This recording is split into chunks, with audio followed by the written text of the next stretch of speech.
श्रीमती शोभा बच्चाव। माननीय अध्यक्ष महोदय, मी आपला अत्यंत हनुमान जी बैठ जाइए, हनुमान जी बैठ जाइए, आपके पीछे शोभा जी खड़ी है। माननीय अध्यक्ष महोदय, मी आपली अत्यंत आभारी आहे। Only your speech. मी आज या सभागृहात नारी शक्ती वंदन अधिनियम विधेयकावर बोलण्यासाठी उभी आहे।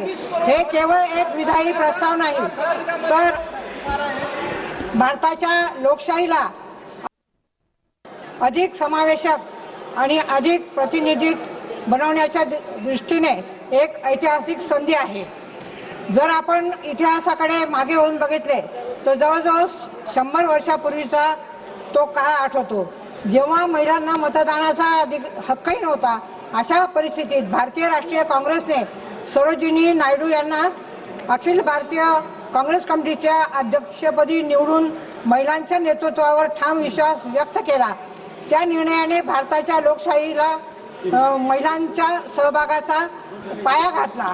माननीय अध्यक्ष महोदय, आपल्या स्वातंत्र्य संग्रामात सरोजिनी नायडू, अरुणा आसफ अली, कस्तुरबा गांधी, इंदिरा गांधी, सोनिया गांधी यांच्यासारख्या महिलांनी अग्रणी भूमिका बजावली, परंतु आजही संसदेत महिलांचे प्रतिनिधित्व हे मर्यादित आहेत। अलीकडील आकडेवारीनुसार 2014 मध्ये 11.4%, 2019 मध्ये 14.4% आणि 2024 मध्ये सुमारे 13.6% प्रतिनिधित्व आहे। ही स्थिती स्पष्टपणे दर्शवते की अर्ध्या लोकसंख्येचे प्रतिनिधित्व अजूनही अपूर्ण आहे। माननीय अध्यक्ष महोदय, आंतरराष्ट्रीय पातळीवर पाहिले असता अनेक देशांनी महिलांच्या राजकीय सहभागात उल्लेखनीय प्रगती ही केलेली आहे। रवांडामध्ये महिलांचे प्रतिनिधित्व 60%पेक्षा अधिक आहे, तर स्वीडन, नॉर्वे आणि फिनलँड यासारख्या नॉर्डिक देशांमध्ये ते 40%पेक्षा जास्त आहे। भारतामध्येही आपण त्याचे सकारात्मक परिणाम पाहिले आहेत। 1947 साली राजीव गांधी यांनी स्थानिक स्वराज्य संस्थेमध्ये 33% आरक्षण आणलं आणि संपूर्ण पंचायत राज असेल, त्याचप्रमाणे सरपंचांपासून तर नगर परिषद, महानगरपालिका, जिल्हा परिषदेमध्ये अनेक महिला यांना प्रतिनिधित्व करण्याची संधी ही प्राप्त करून दिली आणि महिला राज्यांमध्ये 50% हे त्यानंतर आरक्षण लागू करण्यात आलेलं आहे आणि महिलांनी शिक्षण, आरोग्य, पाणी, स्वच्छता आणि सामाजिक न्यायाच्या क्षेत्रात उल्लेखनीय असं कार्य केलेलं आहे।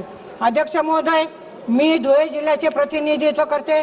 तिथे महिला शेती करतात, कुटुंब सांभाळतात आणि समाज त्यांनी उभा केलेला आहे, परंतु निर्णय प्रक्रियेमध्ये तिचा सहभाग जो आहे तो मर्यादित आहे। आज मी या प्रत्येक महिलांचा आवाज या सभागृहात या ठिकाणी मांडत आहे। या विधेयकाद्वारे महिलांना लोकसभा आणि विधानसभांमध्ये 33% आरक्षण देण्याची तरतूद करण्यात आलेली आहे। तथापि या विधेयकाची अंमलबजावणी जनगणना आणि परिसीमन प्रक्रियेशी जोडण्यात आली आहे, त्यामुळे याची अंमलबजावणी पुढे ढकलली जाण्याची शक्यता निर्माण होत आहे। अध्यक्ष महोदय, याचबरोबर विधेयकात काही महत्त्वाच्या बाबींकडे लक्ष देणे आवश्यक आहे।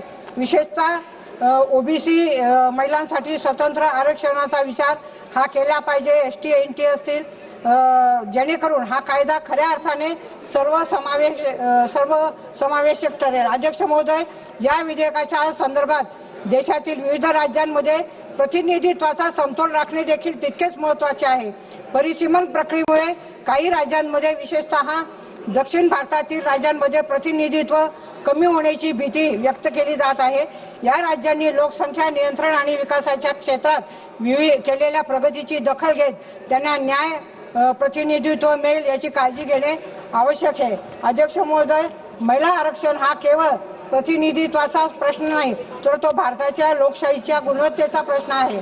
जर आपण खऱ्या अर्थाने समावेशक सर कन्क्लूड करते, एकच मिनिट सर, खऱ्या अर्थाने समावेशक लोकशाही निर्माण करायची असेल तर महिलांना तात्काळ आणि प्रभावी अधिकार देणे अत्यावश्यक आहे।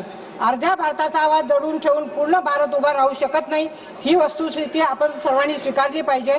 महिलांचा सन्मान हा केवळ कायद्याचा विषय नाही, तर तो आपल्या संस्काराचा, त्याचप्रमाणे आपल्या मूल्यांचा आणि आपल्या राष्ट्राच्या आत्म्याचा विषय आहे।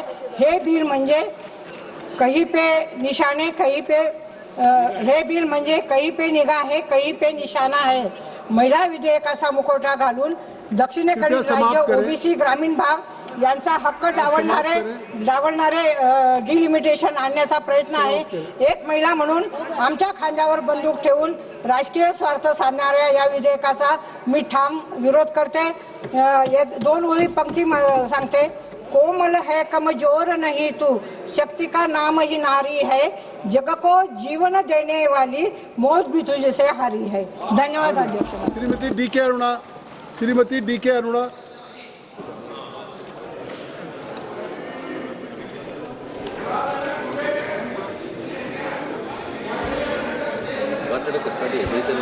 जय तेलंगाना. जय तेलंगाना अध्यक्ष महोदय. जी जय तेलंगाना. शुरू करें. धन्यवाद अध्यक्ष महोदय. नारी शक्ति वंदन అధినియం బిల్ 2026 సవరణ పైన జరుగుతున్నటువంటి చర్చలో ప్రసంగించే అవకాశం కల్పించినటువంటి సందర్భంగా మీకు ధన్యవాదాలు తెలియజేసుకుంటున్నాం. దశాబ్దాల మహిళల కలను నిజం చేస్తూ 2023 సెప్టెంబర్లో నారీ శక్తి వందన్ అధినియం బిల్లును పార్లమెంట్లో పాస్ చేయించి దేశ మహిళలకు ఇచ్చిన మాటను నిలబెట్టుకున్నటువంటి మన యశస్వి ప్రధానమంత్రి శ్రీ నరేంద్ర మోదీ గారికి మహిళలందరి తరఫున కోటి కోటి ధన్యవాదాలు తెలియజేస్తున్నాను అధ్యక్ష. దశాబ్దాలుగా మహిళలు రాజకీయాల్లో తక్కువ ప్రాతినిధ్యం కలిగి ఉన్నారు అధ్యక్ష. ఈ బిల్లు అమలులోకి రావడం వల్ల మహిళల యొక్క గొంతులు చట్టసభల్లో మరింత బలంగా వినిపించేటటువంటి అవకాశం వస్తుంది అధ్యక్ష. నిర్ణయాలలో కూడా సమతుల్యత వస్తుంది అధ్యక్ష. సమాజ అభివృద్ధికి కొత్త దిశ ఏర్పడుతుంది అధ్యక్ష. ఈ మహిళా రిజర్వేషన్ బిల్లును 2029 ఎన్నికల నాటికి అమలు చేయాలనే ఉద్దేశంతో సమావేశాలు నిర్వహించి అందరితో కోఆర్డినేషన్ చేసుకొని రాబోయే ఎన్నికల్లో మహిళా రిజర్వేషన్ శాతాన్ని పెంచే దిశగా తీసుకున్నటువంటి ఈ నిర్ణయాన్ని హృదయపూర్వకంగా స్వాగతిస్తున్నాను అధ్యక్ష. భారతదేశంలో చరిత్రాత్మకమైనటువంటి మహిళా రిజర్వేషన్ బిల్లును ఈ సభలో ప్రవేశపెడుతున్నటువంటి రిజర్వేషన్ 26 2022లో ప్రవేశపెట్టే దిశగా సవరణ పెడుతున్నటువంటి యొక్క బిల్లులో ఈ మాట్లాడుతున్న ఈ గొప్ప సందర్భంలో సభ్యురాలుగా ఈ సభలో ఉండడం నా అదృష్టంగా భావిస్తున్నాను అధ్యక్ష. సువర్ణ అక్షరాలతో నిలిచిపెట్టేటువంటి చరిత్రాత్మక ఘట్టంలో నన్ను భాగస్వామిని చేసిన నా పాలమూరు పార్లమెంటు నియోజకవర్గ ప్రజలకు హృదయపూర్వక ధన్యవాదాలు తెలియజేస్తాను అధ్యక్ష. ఈ బిల్లు భారత మహిళల సాధికారతకు ఒక నూతన దశను ప్రారంభిస్తుంది అధ్యక్ష.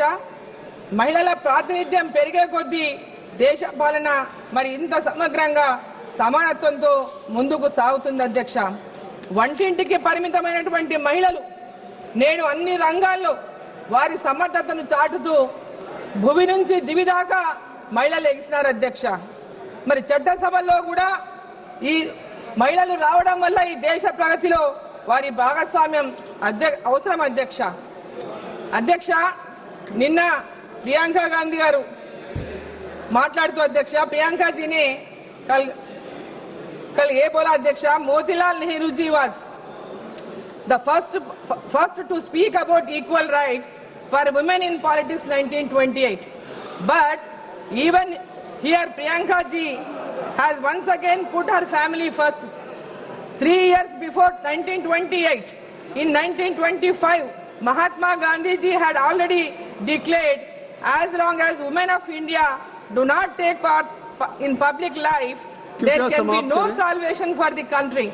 It is no surprise that the historic Salt Satyagraha saw participation from nearly 70,000 women. Adhyaksha, don't worry Priyanka ji.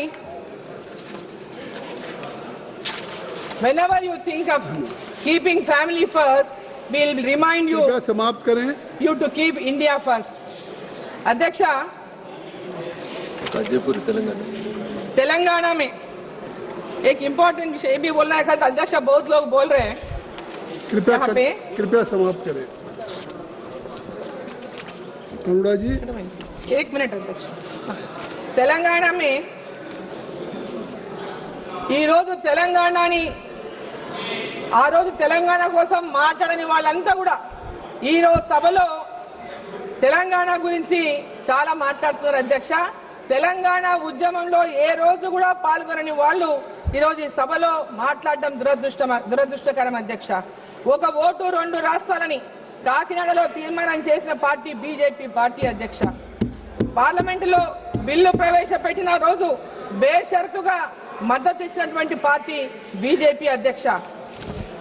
ఈరోజు డాక్టర్ బిఆర్ అంబేద్కర్ గారు, మహాత్మా జ్యోతిబా పూలే గారు, డాక్టర్ ఏపీజే అబ్దుల్ కలాం గారు మహిళల సమాన హక్కులు, వారి అభివృద్ధి, సమాజంలో న్యాయం కోసం ఎప్పటికప్పుడు బలంగా వాదించారు అధ్యక్ష. మహిళలకు సమాన హక్కులు కల్పించాలని, సమాన అవకాశాలు కల్పించాలని వారి యొక్క అవసరాన్ని స్పష్టంగా వారు తెలియజేశారు అధ్యక్ష అన్నాడు. ఈ రోజు మనం మహిళా రిజర్వేషన్ ను అమలు చేసే దిశగా ముందుకు సాగుతున్నటువంటి సందర్భంలో వారి ఆలోచనలు మహిళలకు గొప్ప స్ఫూర్తిగా నిలుస్తున్నాయి అధ్యక్ష. ఈ రిజర్వేషన్ ద్వారా మహిళల కళలు నిజం కావడానికి మార్గం కూడా సుగమవుతా ఉంది అధ్యక్ష. రాజకీయ రంగంలో మహిళలకు సముచిత స్థానం లభించడం ద్వారా వారు దేశ నిర్మాణంలో మరింత కీలక పాత్ర పోషించే అవకాశాన్ని పొందుతారు అధ్యక్ష. 2 మినిట్ 2023లో 23 సెప్టెంబర్లో ఈ బిల్లు పార్లమెంటులో ఆమోదం పొందినప్పుడు ఇది 2034 తర్వాత అమల్లోకి వస్తుందనేటటువంటి విధంగా చెప్తూ కొందరు రాజకీయ ప్రయోజనాల కోసం మాత్రమే బిల్లును తెచ్చారని అపహాస్యం చేశారు అధ్యక్ష. కానీ ఈ రోజు 2029 ఎన్నికల నాటికి ఈ బిల్లును అమలు చేయాలనేటటువంటి దిశగా మన ప్రధానమంత్రి శ్రీ నరేంద్ర మోదీ గారు మరి ముందుకు రావడం మహిళల సాధికారతపై ఆయనకు ఉన్న నిబద్ధతను స్పష్టంగా చూపిస్తుంది అధ్యక్ష. వికసిత్ భారత్ లక్ష్యంలో మహిళల భాగస్వామ్యం కీలకమని గుర్తిస్తూ దేశ నిర్మాణంలో మహిళలు ముందుండాలని భావించి ఈ బిల్లును తీసుకొచ్చిన నేపథ్యాన్ని మనం అందరం కూడా గుర్తించాలి అధ్యక్ష. ఇది కేవలం ఒక హామీ మాత్రమే కాదు, మహిళల భవిష్యత్తును నిర్మించే దిశగా దృఢమైన సంకల్పం అధ్యక్ష. समाप्त करें। 2 मिनट भाई साहब, 2 मिनट नहीं 2 मिनट नहीं, आप अपनी बात समाप्त करें कृपया। ఈ బిల్లులో ఆమోదం పొందితే ప్రధానమంత్రి నరేంద్ర మోదీ గారికి ఎన్డీఏకు క్రెడిట్ వస్తుందని భావించి వ్యతిరేకించకండి అని సభ్యులను నేను కోరుతా ఉన్నాను అధ్యక్ష. మీరు ఈ డీలిమిటేషన్ పైన కానీ, సీట్ల పెంపు పైన కానీ, నారీ శక్తి వందన్ అధినియం 2026 పైన సవరణ బిల్లు పైన కానీ వ్యతిరేకిస్తే ప్రజలు మిమ్మల్ని వ్యతిరేకించే పరిస్థితి తెచ్చుకోవద్దని చెప్పి నేను కోరుతా ఉన్నాను అధ్యక్ష. మహిళలు రాజకీయాల్లోకి రావడానికి వస్తే నిలదొక్కుకోవడానికి చాలా ఇబ్బందులు, కష్టాలు, అనేక సవాళ్లు ఎదుర్కొంటారు అధ్యక్ష.